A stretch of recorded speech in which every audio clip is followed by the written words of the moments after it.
Wheel alignment, or should we call it wheel realignment, is basic to the good roadability and handling characteristics of today's Chrysler Corporation vehicles. But unfortunately, the complicated appearance of the special equipment used for wheel alignment has often discouraged technicians from learning what is really a simple procedure. Actually, there are only 2 nuts per front wheel that can be adjusted. Add to that a simple tie rod adjustment, and that's all there is to wheel alignment. What? Okay, we'll admit there's more to the story than that. But those are the only adjustments you can make. So let's look at it that way and see what the wheel alignment man can do and can't.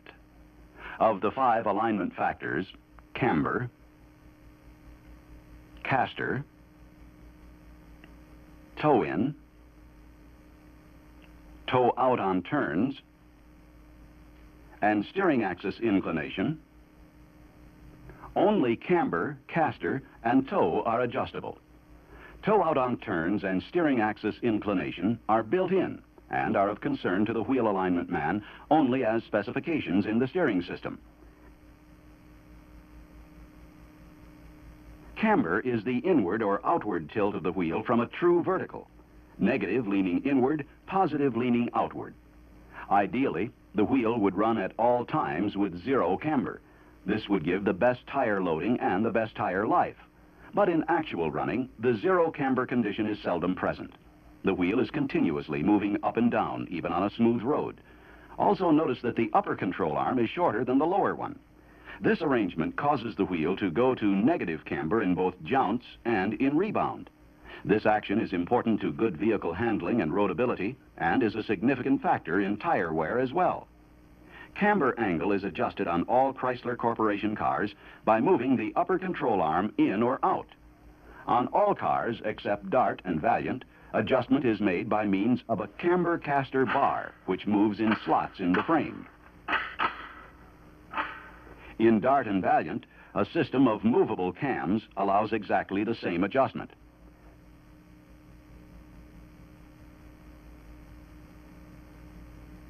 Caster is the rearward or forward tilt of the steering axis as you look at it from the side of the car.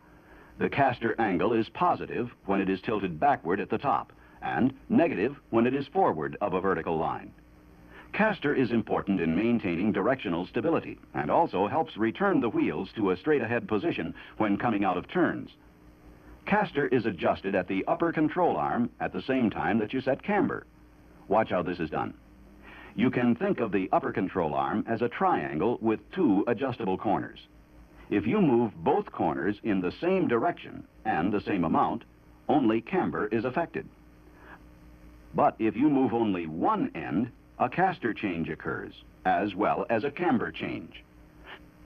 But notice that moving the other end in the opposite direction will also increase caster, but will return the camber to its original setting.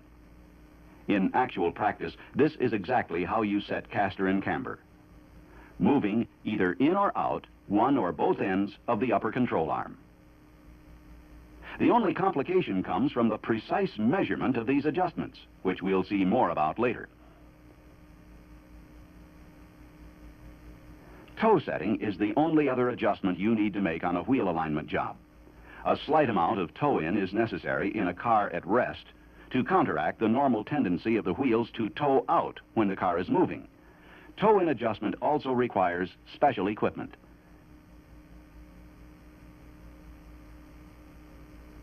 Steering axis inclination is the angle made between the vertical and the center line going through the steering ball joints.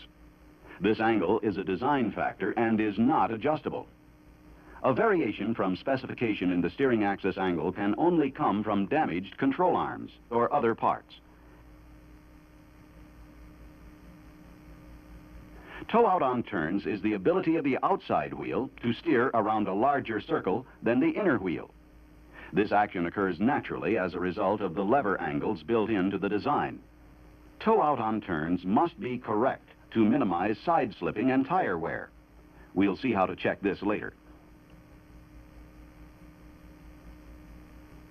There are a number of things to check on the car before any adjustments are attempted. Tires must be the same size and type and in good condition. If tires are worn, they should be switched with the rear tires if those are good. Inflate all 4 tires to the correct pressure and adjust the tank weight for a full tank of gas. Check and adjust the front wheel bearings. Check ball joints and all steering linkage pivot points for excessive looseness. Check the rear springs for uneven sagging and for cracks or broken leaves. And check the U-bolts for proper tightness. We'll use a typical alignment machine which will show us basically how all alignment equipment operates. However, be certain to follow the specific operating instructions for whatever equipment you may be using. Everything has to be zeroed before we begin. Be sure the ramp is perfectly level and that the front and rear wheels are carefully aligned. Center the wheels on the turning radius turntables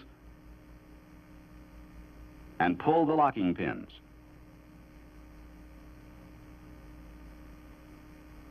To obtain accurate readings, the car must be jounced just before taking each measurement: height, caster, camber, and toe-in.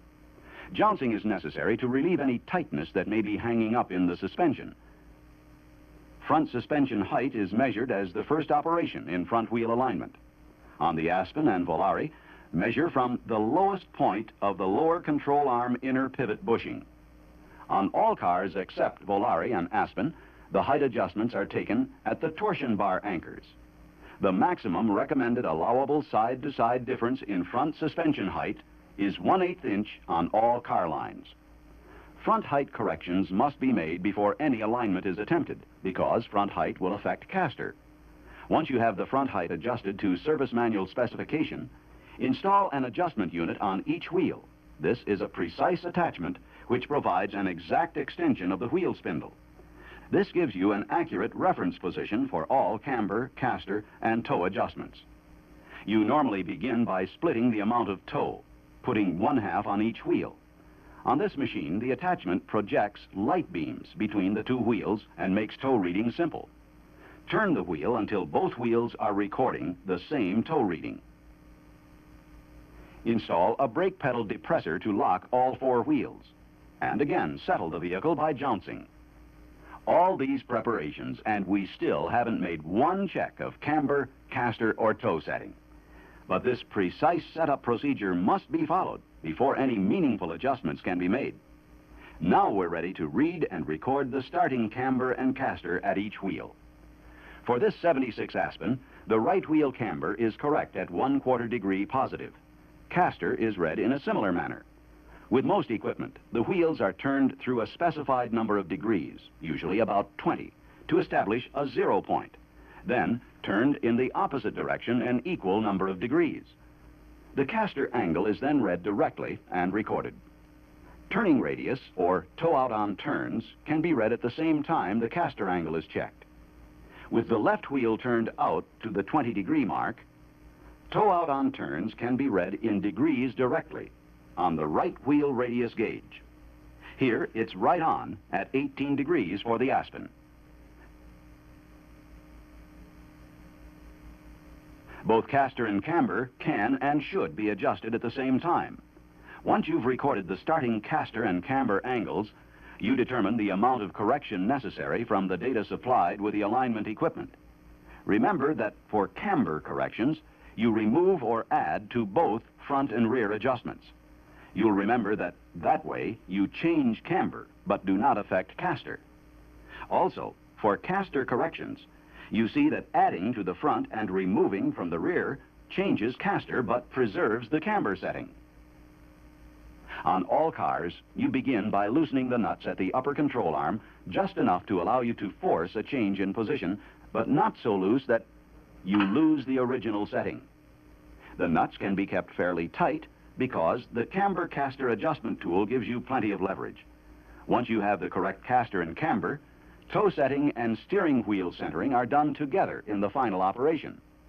First, center the steering wheel. With power steering, the engine should be running and the steering wheel turned from stop to stop and then halfway back before locking it in the center position. A good check of the power steering spool valve adjustment is to watch the steering wheel as the engine is started. Any movement or kick in the steering wheel as the power comes on indicates that a spool valve adjustment is necessary before centering and toe setting can be performed.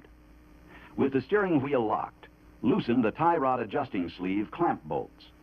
Adjust the sleeves so that you have 1/2 the recommended toe setting in each wheel. Recheck the steering wheel position for centering. Start the engine if power steering is used, then recheck the toe settings. Be certain to position the clamp bolts parallel to the floor before tightening to prevent their contact with the torsion bars on severe jounts. The ability to perform good wheel alignment is simply a matter of understanding the principles and getting a little experience in using the specialized alignment equipment. From both points, driver safety and customer confidence and satisfaction, wheel alignment is one of the most important service operations. We'll never stop customers from hitting curbs and chuck holes, but we can make a reliable diagnosis and perform an accurate realignment when they do.